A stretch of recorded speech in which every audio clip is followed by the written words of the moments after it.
네, 어제 정치권에서 아주 화제가 된 그 한시가 한 수 있었습니다. 예, 국민의힘의 김재원 최고위원이 정봉주 더불어민주당 정봉주 전 후보에게 보낸 시인데요. 국민의힘 입당해서 함께 손잡고 싸우자 뭐 이런 내용을 좀 풍자적으로 담은 시였습니다.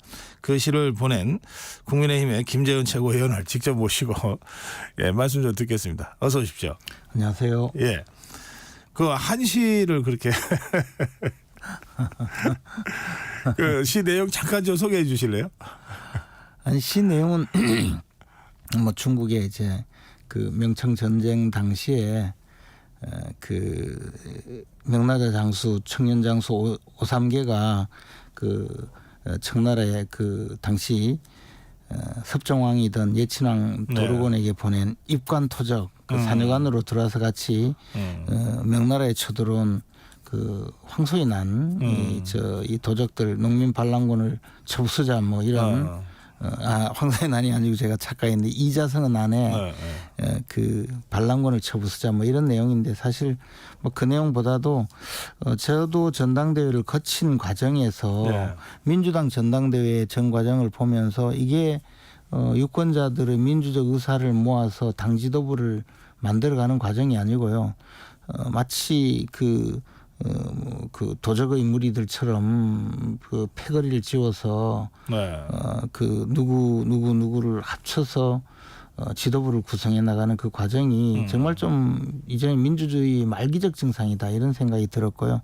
그 과정에 등장한 이 명파리 개딸들은 실존하는 현상이거든요. 그래서 그분들에 대해서 좀 나름의 제 어떤 입장을 말씀드린 것이고 사실 정봉주 의원이야 지금 명파리 개딸들에게 포위되어 있는데 무슨 뭐 저 말을 하겠습니까? 그냥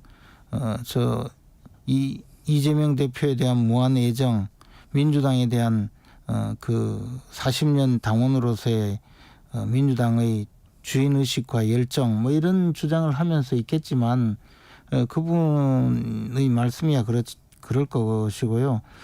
결국엔 이 가해자인 이 명파리와 개딸들이 또 나서서 마치 정봉주 의원의 가련하게 여기는 듯이 이야기하고 나서는 것조차 참 가소롭기 짝이 없는 거죠. 이런 상황에 대해서 제 나름대로 풍자적인 시를 보낸 겁니다. 그래서 정치판이 이제 너무 막장으로 치닫고 사막화되는 것 같아서 마음이 아픕니다. 예. 정봉주 후보 쪽에서 뭐 무슨 답신이 있었어요? 오겠습니까? 정봉주 의원이야 저 40여 년간 민주당에서 활동을 했는데 당연히 민주당에서 정치 생활을 계속하기 위해서 지금 뭐 무슨 저 그 충성 발언을 할 수밖에 없는 거죠. 무슨 일이 있어도 그리고 또 그런 정치 환경이 된 것이 너무 안타깝습니다. 네. 그러고 보면 이제 굳이 조금 좀 비교하자면 그 김재원은 그래도 국민의힘에서 최고위원에 당선이 됐는데 정봉주는 더불어민주당에서 떨어졌다. 이게 민주당이 그만큼 이제 민주정당이 아니라는 반증이라고 봅니다. 그래서 말로는 거창하게 일극체제라고 하지만 그럼 1인 지배 정당이 된 거거든요. 그러니까 이재명 대표가 눈만 껌뻑하면 누구는 나가 떨어지고 그 어떤 사람은 당선권 밖에 있다가 당선이 되고 그 최고위원 경선에서 1위 하던 후보가 순식간에 추락해서 당선권 밖으로 밀려나가는 그 정치 폭력성을 보고 이게 지금 과연 민주사회로 가는 지금 과정인가 아니면 그 정말 정치가 퇴보해서 야만 시대로 가는 것인가 그것을 적어도 전당대회에 출마해서 한번 겨뤄봤던 입장에서는 굉장히 크게 느껴졌습니다. 정봉주 후보가 1위에서 6위로 추락해버리는 것.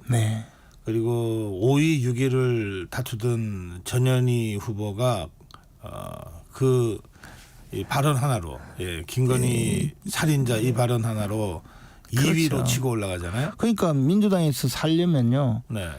정말 정상적인 그 품격 있는 정치인으로는 민주당에서 당분간은 살아남을 수 없다는 것을 이번 전당대회에서 여실히 보여준 것이거든요. 네. 이 야만적인 정치가 과연 민주주의 사회에서 앞으로 얼마나 우리 그 나라의 민주주의를 퇴보시키고 퇴행시킬 것인가라는 문제의식을 우리는 가져야 된다고 봅니다. 그런데도 그것이 마치 정당한 양 또는 자신들이 주장하고 자신들이 보여준 것이 집단지성이라는 말로 네. 표현하면서 또 정봉주 의원에 대해서 무슨 이야기를 하면 약간은 저 연민의 정을 느끼는 듯이 이야기하고 나서는 이 명파리 세력들을 보면서 네. 참으로 가소롭기 그지없죠. 그 정봉주 후보도 사실 그 팬덤이 좀 일찍부터 있었잖아요. 대단한 시대가 있었습니다. 예. 김어준 이런 분들하고 같이 그 낙곰수 예. 그리고 다스베이다 뭐 이렇게 하고 할 때는 원조 팬덤을 이끌고 있었죠. 아마 이번 전당대회에서 1위로 올라섰던 그 저력도 그런 팬덤 정치를 겪었던 분이기 때문에 가능했던 것 아닌가 생각합니다. 이 뭐 성경에 칼로 흥한 자 칼로 망한다는 말씀이 있다고 그러던데 이게 팬덤으로 흥하면 팬덤으로 망하게 되는 겁니까? 뭐 이 한국 정치에서 팬덤 현상을 어떻게 보십니까? 하여튼 양날의 칼인 것 같아요. 네. 그래서 팬덤이라고 그 최근에 여러 가지 논란이 되는 것이 아마 조국 수호 대 개딸들 뭐 이런 분들로부터 시작이 되었는데요. 네. 이게 첫째는 강렬한 지지자들이기 때문에 지지를 받고 있는 정치 지도자의 입장에서는 그게 싫지 않을 가능성이 있습니다. 그리고 문재인 대통령이 뭐 저 댓글 테러하는 분들을 양념이라고 네. 할 정도로 그렇기 때문에 한편으로는 그런 지지 세력들에 의해서 자신의 정치적 영향력을 키워가는 입장이 될 수는 있는데 이 팬덤들은 사실 좀 훌리건 스포츠에서 훌리건들하고 비슷한 행태를 보이거든요. 때때로는 네. 그럴 경우에는 자신이 의도하지 않았던 반감 세력을 또 많이 만듭니다. 일각에서 뭐 검증되지는 않았지만 팬덤이 10%면 그 반대 세력이 20%가 된다. 뭐 그런 주장을 하는 분들도 있거든요. 네. 그래서 이게 걷잡을 수 없이 커지면 나중에 가면 이게 사실 저 자신의 정치적인 영향력을 확대하는데 피해가 될 수도 있습니다. 네. 그게 그래서 족쇄가 될 수도 있다. 그런 것을 좀 잘 유념하는 것이 좋죠. 그 국민의힘에도 한동훈 대표의 팬덤이 있잖아요. 그 정도와 양상을 기계적으로 단순 비교할 수는 없겠습니다만 직접은 어떻게 느끼십니까? 아직까지 그런 과거의 노사모를 넘어서서 이제 개딸들까지 어떻게 변화해온 이 네. 민주당의 정치 훌리건들 팬덤들 수준과는 전혀 좀 차원이 다른 것 같습니다. 예. 그런데 우리 보수 정당에서는 사실 팬덤 정치가 그렇게 익숙하지 않기 때문에 지금 좀 낯선 풍경으로 생각을 하는데 그분들도 우리 당의 그 지지자들이기 때문에 우리가 잘 좀 받아들여서 네. 앞으로 함께 잘 갈 수 있도록 그렇게 만드는 것이 우리의 과제가 아닌가 생각합니다. 네. 이 전당대회 과정에서 한동훈 후보에 대한 여러 가지 그 문제 제기가 있었습니다. 네. 그 원내대표 한계론도 있었고 네. 또 아직 정치를 충분히 경험하지 못한 데 나오는 이 서투름도 이제 우려가 되고 그랬는데 이제 한 달 같이 최고위원으로서 일해 보신 거 아니에요? 어떠세요? 근데 이제 그 전당대회 당시에 있었던 많은 이야기가 뭐 현실화되지는 않았고요. 또 그간에 사실 한 달 동안이지만 일주일 휴가도 있었고 그래서 특별히 문제가 뭐 발견되거나 한 적은 없다고 봅니다. 네. 그리고 한동훈 대표가 민심을 굉장히 존중하고 민심을 따라가려는 그런 모습을 많이 보이고 있는데요. 네. 그런 면이 좋은 면도 있지만 또 이제 정치는 김대중 전 대통령이 이야기했던 말했던 상인의 현실감과 서생의 문제의식이 함께 있어야 된다. 특히 정치 지도자에게 필요한 덕목이라고 말씀하셨는데요. 저도 그 문제는 굉장히 공감하거든요. 예. 근데 이제 현실적으로 민심이 이러니까 이 부분을 존중해야 된다는 것과 함께 백면서생이 그 책상머리에 앉아서 느끼는 이 문제의식, 옳고 그름에 대한 시시비비를 가리려는 그런 생각도 굉장히 존중되어야 된다고 생각합니다. 그래서 그런 점을 앞으로 갖춰가지 않을까 뭐 그런 기대를 하고 있습니다. 과거에 사실 민심이라고 하지만 광우병 사태도 민심을 따라갔던 것이고 우리 보수 진영에서는 좀 아픈 기억이지만 박근혜 전 대통령의 탄핵 때도 사실 민심이 뭐 탄핵이다 해서 따라간 분들도 많거든요. 네. 그래서 사실 그런 면에서 보면 정치 지도자들이 느끼는 이 백면서생의 문제의식도 함께 필요하다고 생각합니다. 그 보통 투탑이라 그러잖아요. 네. 당 대표와 원내 대표. 네. 예, 한동훈 당 대표와 추경호 원내 대표 간에 이를테면 김경수 전 경남지사 복권 문제라든지 또 정점식 정책위 의장의 유임 또는 사표 사임 문제라든지 또 가장 최근에는 아마 가장 좀 이제 심각한 문제일 텐데 최상병 해병대원 특검법 그 관련된 문제라든지 이게 어떤 때는 크게 다른 것 같고 어떤 때는 미묘하지만 어쨌든 차이는 좀 있는 것 같고 그런데 뭐 전면 충돌은 아직 없습니다. 네. 그 상황이 잘 조정이나 관리되고 있는 겁니까? 우리 당은 누차 말씀드렸지만 그 오랜 세월 동안의 정당 민주주의의 그 토론과 수기의 과정에서 이 투톱 체제가 만들어져 있고 특히 국회 운영에 관해서는 원내대표가 최고 권한을 갖는다고 명시를 하고 실질적으로 보장을 하고 있는 그런 정당이거든요. 그래서 국회 운영과 관련된 것 예를 들어 말씀하신 최상병 특검법이라든가 또는 국회 입법이나 의결이 필요한 여러 가지 사안에 대해서는 사실 원내대표가 주도권을 갖고 가고 있고 네. 또 그렇게 가질 수밖에 없는 상황이 되어 있습니다. 그렇기 때문에 이런 약간의 의견 차이라도 그것을 조정하는 이 시스템이 갖춰져 있는 것이죠. 그래서 최상병 특검법의 경우에 그 당초에 한동훈 대표께서 당론으로 그 제3자가 추천한 특검법을 발의하겠다라고 저 전당대회 출마 회견에서 말씀을 하셨지만 현실적으로 특검법을 제안하고 발의하고 또 이끌어 가야 될 분은 원내대표이기 때문에 지금 의견 조율 과정에 있는 것으로 보이고요. 또 그 의견 조율이라는 것도 결국은 국회 운영에 관한 최고 의사결정 기구인 의원총회에서 처리를 해야 되거든요. 그럼 결국 의원들과 의견을 잘 모아가야 되는 상황이기 때문에 약간의 의견 차이가 있거나 좀 더 그 근본적인 의견 차이가 있다 하더라도 그 의견을 조정해가는 시스템이 마련되어 있기 때문에 큰 문제는 없으리라고 봅니다. 지금 더불어민주당의 박찬대 원내대표는 한동훈 대표에게 26일까지 발의해라 이렇게 지금 요구하고 있고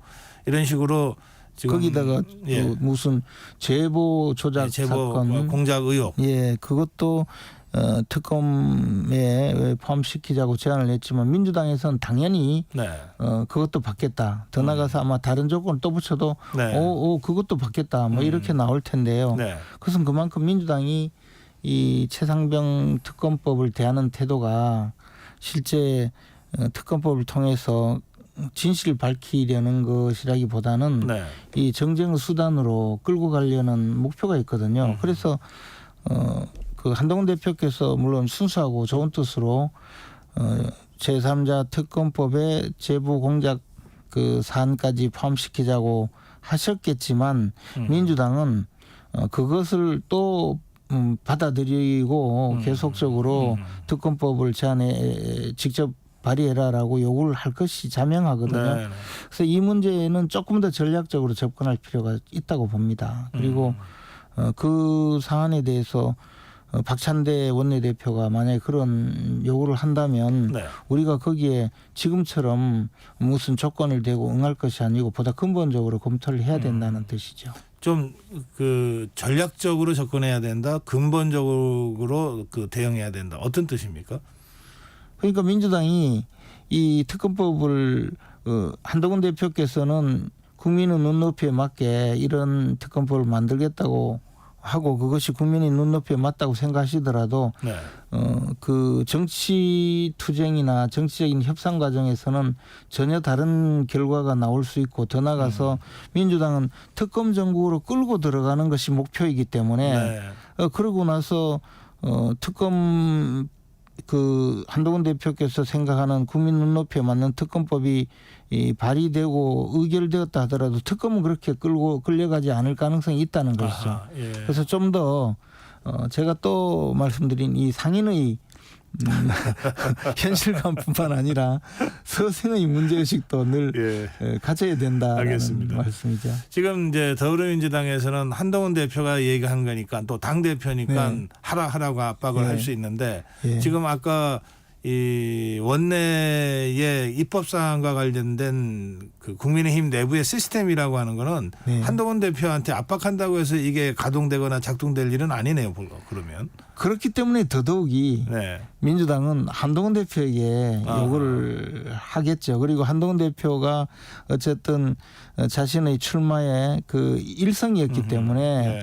한동훈 대표의 그 정치적인 입지를 위축시키려는 목표도 있을 겁니다. 네. 사실 민주당 이재명 대표 입장에서는 한동훈 대표가 직접 적수잖아요. 아하. 그리고 추경호 원내대표를 상대해서 무슨 정치적인 위상을 추락시킬 그런 현실적인 필요도 없거든요. 그렇군요. 그래서 한동훈 대표가 굉장히 공경에 빠질 그런 요구나 제안을 할 가능성이 많기 때문에 예. 조금 더 전략적으로 움직일 필요가 이제는 있지 않을까. 그러면 25일 날 이재명 대표와 한동훈 대표가 만나기로 돼 있잖아요. 네. 그럼 그 자리에서 이재명 대표가 한동훈 대표에게 이 특검법 가지고 상당히 강하게 주장을 할 가능성이 좀 있네요. 그 자리에서 강하게 주장하고 어떤 합의점을 만들어내기 위해서 노력한다면 그나마 좀 나은데 거기서 그냥 밑자락만 깔고 나와서 더 공격을 할 가능성이 많죠. 그런 식으로. 어차피 결론을 만들어서 좋은 결과를 이 실체적 진실을 발견하자라는 것이 아니고 상대방을 공격하기 위한 수단으로 이 최상병 특검법을 들고 나올 가능성이 많거든요. 아하, 이재명 예. 대표는. 그렇다면 그런 생각인데 이것을 그냥 순수하게 접근해서는 좀 안 된다는 생각이죠. 그러면 지금 이 25일 그 양당 대표 회동을 국민의힘에서는 생중계하자고 하고 있는데 저쪽 더불어민주당에서는 뭐 이벤트 하자는 거냐라고 지금 반대 입장을 일단 표명한 것 같아요. 그러니까 이제 우리 이 당 입장에서는 이재명 대표가 네. 아까 말씀드렸듯이 비공개 회의에서는 별 내용도 없이 밑자락만 깔아놓고 나와서는 네. 온갖 비난을 퍼부을 것이 자명하기 때문에 아하. 차라리 TV 토론하듯이 생중계를 해서 처음부터 끝까지 그렇게 만들자라고 하는 것인데 이게 어쨌든 당대표로 선출된 두 분이 만나는 첫 번째 자리지 않습니까? 네. 일종의 회담이고 일종의 정치적인 그 협상과 타협을 하는 자리인데 그것을 TV 토론 생중계하듯이 하자고 하면 민주당이 받아들일 가능성이 많지는 않을 것 같고 네. 또 그냥 정치 지도자 간의 회담으로 만들어서 잘 결과를 만들 생각으로 임하려고 해보니 저분들이 보통이 넘는 술수를 가질 분들이니까 예.